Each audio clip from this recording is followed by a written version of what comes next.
সবাই বলি I love Muhammad সাল্লাল্লাহু আলাইহি ওয়াসাল্লাম।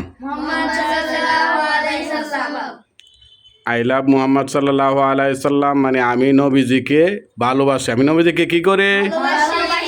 আমরা সবাই হযরত মুহাম্মদ সাল্লাল্লাহু আলাইহি ওয়াসাল্লামকে ভালোবাসি। এই কথা বলার কারণে ভারতের এক মেয়ে এই কথা বলে স্লোগান দিয়েছে, এই জন্য মেয়েরে ধরে নিয়ে গেছে পুলিশে জেলখানায়। কোথায় নিয়ে গেছে? জেলখানায়। তো আমরা সবাই বললাম আবারও আই লাভ মুহাম্মদ সাল্লাল্লাহু আলাইহি ওয়াসাল্লাম।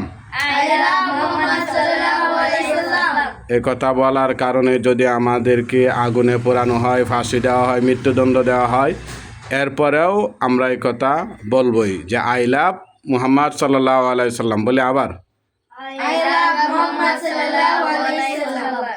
ইহা বাংলা, ইহা বলতে কি বোঝাইছে? আমি হযরত মুহাম্মদ সাল্লাল্লাহু আলাইহি ওয়াসাল্লামকে ভালোবাসি। এই কথা বলার কারণে যদি আমাদেরকে জেলে নেওয়া হয় তাহলে কি এই কথা ভুলে যাইব? আমরা সবাই বলবো আই লাভ মুহাম্মদ সাল্লাল্লাহু আলাইহি ওয়াসাল্লাম, নবীজিকে ভালোবাসি।